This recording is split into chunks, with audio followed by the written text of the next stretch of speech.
Assalamualaikum warahmatullahi wabarakatuh. Literasi pagi ini saya akan menyampaikan kisah singkat tentang Raja Abraha yang memiliki pasukan gajah. Ada yang masih ingat siapa nama gajah yang ditunggangi Raja Abraha? Namanya Gajah Mahmud.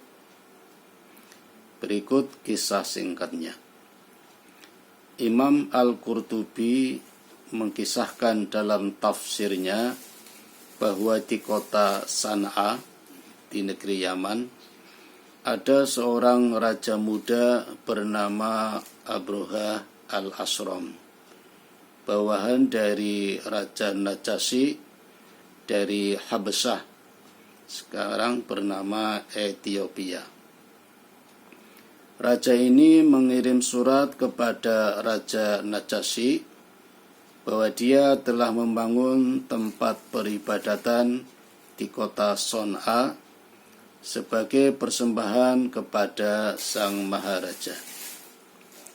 Tempat ibadah itu dimaksudkannya untuk dijadikan pusat ziarah, bukan tempat ibadah, menggantikan Ka'bah di kota Mekah. Dia berencana mengajak orang-orang Arab yang biasa berhaji ke Baitullah di kota Mekah berpindah di tempat peribadatan di San'a tadi. Rupanya isi surat Abraha itu bocor di kalangan bangsa Arab, dan seorang pemuda dari Bani Kinanah marah karenanya. Pemuda itu lalu bertandang ke San'a, mendatangi tempat peribadatan tersebut dan membuang hajat di sana. Gemparlah kota San'a. Abraha pun marah besar. Tahu pelakunya adalah Bani Kinanah di Mekah, Abraha langsung menyiapkan pasukan bergajah besar-besaran guna membalas dendam, sekaligus hendak menghancurkan Ka'bah demi realisasi tujuan awalnya, yaitu membuat tempat peribadatan.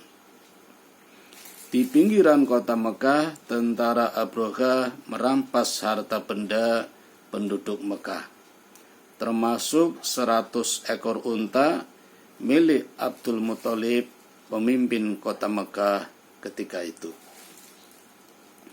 Demi melihat pasukan yang begitu besar, Abdul Muthalib melakukan diplomasi membahas pembebasan 100 ekor untanya.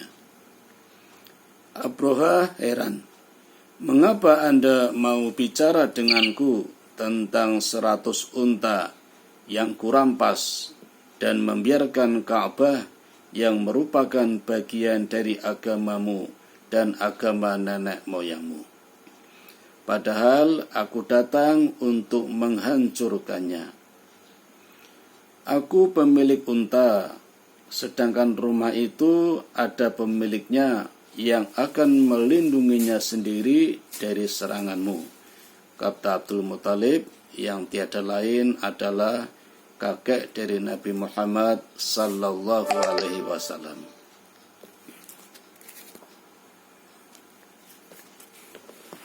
"Dia tidak akan mampu melindunginya dariku," kata Abraha.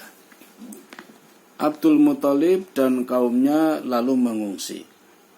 Tapi Allah Subhanahu wa Ta'ala bertindak sendiri dengan mengirim tentaranya yang paling lemah, yaitu burung-burung yang menghujani pasukan perkasa itu dengan batu hingga hancur. Kisah inilah yang diabadikan Allah di dalam surat Al-Fil. A'udzu billahi minasyaitonir rajim. Alam taro kaifa fa'ala rabbuka bi ashabil fil. Tidaklah kamu lihat bagaimana Tuhanmu mengambil tindakan terhadap pasukan gajah? alam yaj'al kaidahum fi tadlil, bukanlah dia menjadikan tipu daya mereka menjadi sia-sia. Wa arsala alaihim tayran ababil, dan dia mengirimkan kepada mereka burung yang berbondong-bondong. Tarmihim bihijaratim min sijil, yang melempari mereka dengan batu yang terbakar. Faja'alahum ka'asfim ma'kul, maka mereka dijadikannya seperti daun yang dimakan ulat. Nah, jika hari ini ada di antara hamba-hamba Allah yang akan dihancur leburkan oleh sesuatu kekuatan pasukan yang amat congkak, yang mewarisi kecongkakan Abraha, kiranya Allah tidak akan tinggal diam. Ka'bah sudah sejak sebelum Nabi Ibrahim alaihissalam. Beliaulah yang memperbaiki bersama putranya Ismail alaihissalam, yang sampai saat ini nama kedua Nabi tersebut masih menghiasi sekitar Ka'bah, yaitu Hijr Ismail dan Maqam Ibrahim. Di kedua tempat ini, para calon haji disunahkan menunaikan sholat dengan menghadap ke Ka'bah. Para calon haji makin lama makin bertambah, termasuk dari negara Indonesia. Masjidil Haram setiap kali diperluas oleh pemerintah Saudi agar bisa menampung jamaah haji. Dan kita berharap mudah-mudahan pada suatu saat akan dapat menunaikan ibadah haji dan menjadi haji yang mabrur. Amin ya rabbal alamin.